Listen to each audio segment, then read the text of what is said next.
At Collectability, we are often asked, what's the deal with the Patek Philippe Ellipse?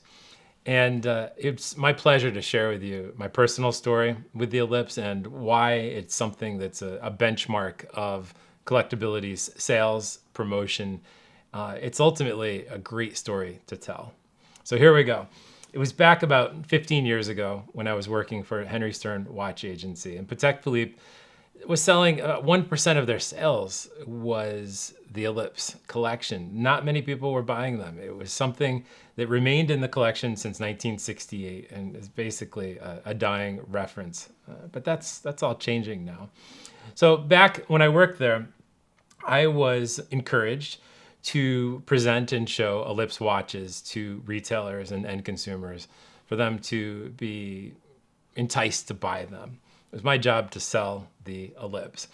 And there are two collectors in particular, and I'm looking at you, you know who I'm talking about, that I was very, very strongly pushing the Ellipse watch. I believe it was a 5738 at the time, actually this watch, the large size modern Ellipse. And I was telling them, this is the best investment ever. If you want to buy a watch, this is the piece that you need to own. And I remember their response. They literally just started laughing at me. And over the years, every time I saw them, they would say, hey, John, how's the Ellipse market? Hey, John, how's the Ellipse market? And I always told them, just wait. So now I look at you, my dear friends, and say the Ellipse market is alive and strong. There are people actually searching the world for the best examples of the Ellipse. And the day has finally arrived when the Ellipse is getting the appreciation it deserves.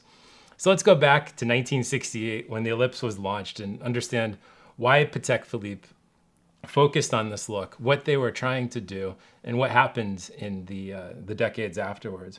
So in the 1960s, everyone knew, especially in the late 1960s, that things were about to change.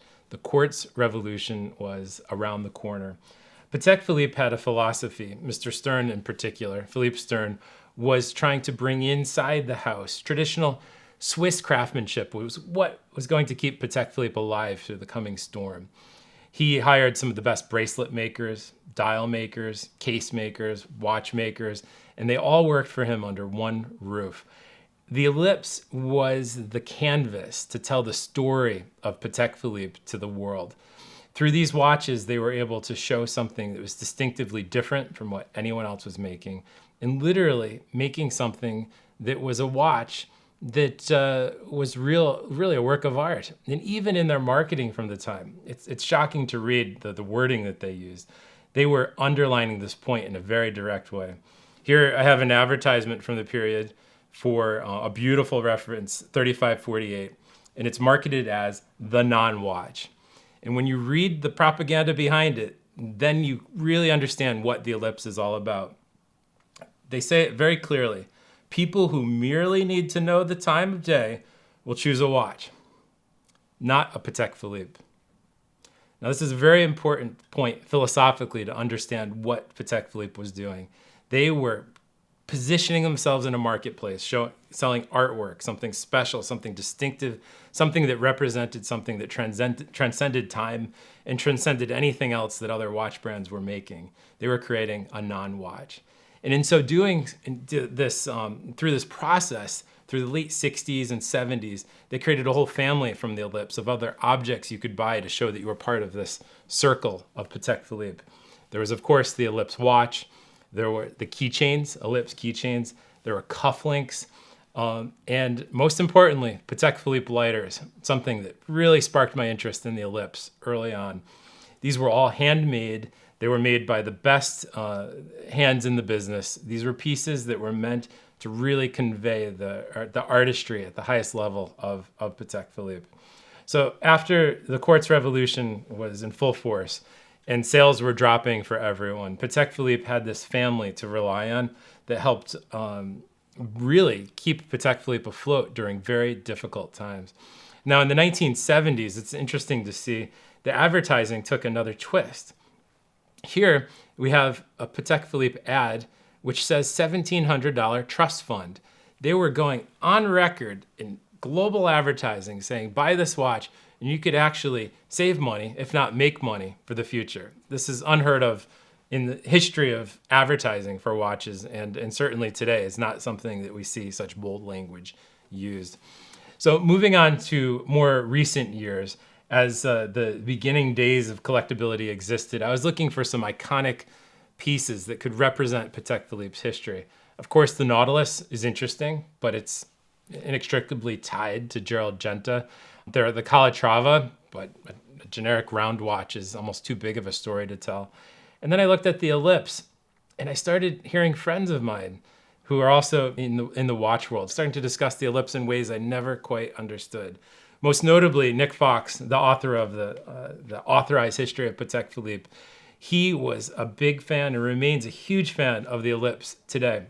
Whether it's the lighters, whether it's keychains or the cufflinks, Nick, he embodies this whole spirit of the independent thought that went into designing the Patek Philippe Ellipse.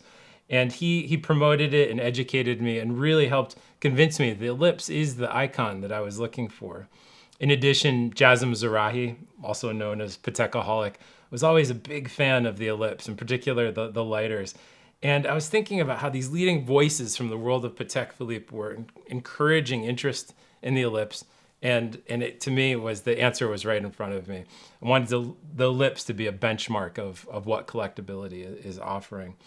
Today, you can buy Ellipse watches for unbelievably reasonable prices relative to even their original selling prices. Here in front of me, I have this quartz 3838 Ellipse bracelet watch. And notice the Ellipse box. And it has the signature blued gold dial. Now, this isn't lapis, it isn't stone. It's actually an 18 karat gold dial that Patek Philippe had we'll call it a secret recipe in turning gold into blue. And through this process, it's not paint, it's actually turning gold blue. It makes the most beautiful iridescent look that plays with the light in a way that you have to look at the watch in person to really understand how that sunburst pattern pops through each of these dials. It's important to note the shape of the Ellipse, which this obviously is not. Generically, people call kind of that whole look part of the Ellipse family, but specifically the Ellipse family is just about watches that have this shape. And that is the classic Ellipse shape that we're all so familiar with.